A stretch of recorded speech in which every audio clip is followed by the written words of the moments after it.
Welcome back, America. We have a special guest, the former Prime Minister of Israel. Hopefully, people know where I stand on this, the future Prime Minister of Israel.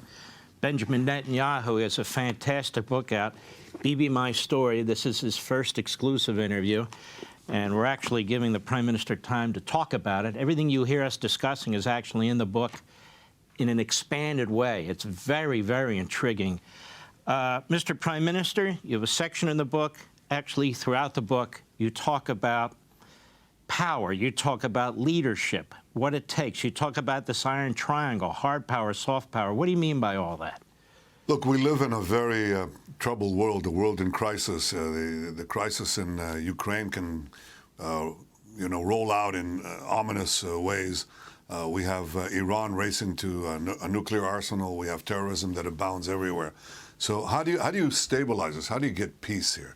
Now, there are those who believe that the way to do that is through soft power. That is, that the superiority of our values, our commitment to democracy, to morality, and so on, will overcome will assure that the arc of history, as Martin Luther King had said, bends towards justice. Well, I think it's a brittle arc. And it can break under the pounding of the darkest of forces of medievalism, of Islamist radicalism, and others. So I believe that soft power by itself, without the backing of hard power meaning military power and strong economic power, without hard power, soft power is useless. And we cannot guarantee that the forces of darkness will not overcome the forces of good. I mean, Lincoln spoke about the better angels of our nature in his famous speech, but he had to defeat the Confederacy in one of the bloodiest battles of wars of American history to give those angels an opportunity. You need hard power. If there's one lesson in the world today, you understand, is that free democratic countries have to be strong and have to have the leadership to apply strength judiciously, but to apply it against those that seek our destruction or the destruction of our way of life. So I devoted a good part of my life to ensuring that Israel, the country of the Jewish people, who didn't have any power for centuries and were massacred, pogromed, exiled, leading to the worst massacre of them all, the Holocaust, that we would never be defenseless and that we would have the power. The problem was, you need an army. Everybody understood that. But the other problem is that F-35, submarines, drones, intelligence, cyber, it all costs money. Where do you get the money?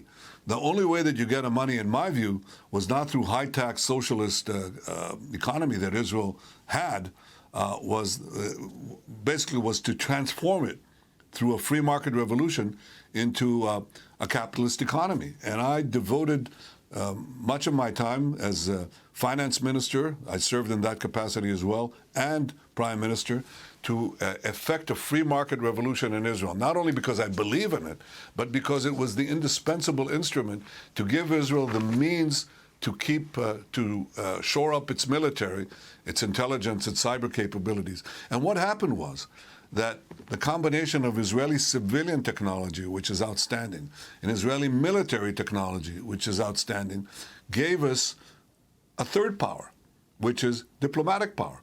Countries started coming to Israel because they needed us. We didn't have to go to them because we needed them. That placed Israel, just had us rise on the ladder of the nations. And we are ranked, I don't know if you know this, but Israel's GDP, because of the free market reforms that I enacted, has just surpassed Britain, France, Japan, Canada, and most recently Germany, because free markets work. And we are ranked by the University of Pennsylvania poll that ranks 20,000 opinion leaders in many countries consistently between 2015 and 2020. Israel, with 0.1% of the world's population, is ranked number 8 in the world powers. That tells you that this thing works. So that's what I did. And the Arab countries in the Gulf in particular took note.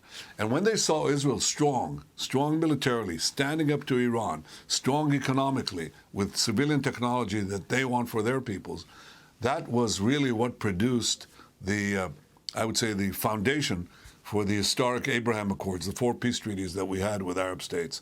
And of course, President Trump's team and the president himself helped finish that. But you should know that the meetings that I had with the Gulf leaders, and I write this in the book, took place after I gave the speech in 2015 in the U.S. in a joint session of Congress against the Iran deal. That's when we got the phone calls. That's when they said, could we meet? And we did meet in secret meetings. And that really produced the foundation of the historic peace accords. Peace through strength, the iron triangle of strength. In fact, Milton Friedman noticed you back in 2005. We know who Milton Friedman is here.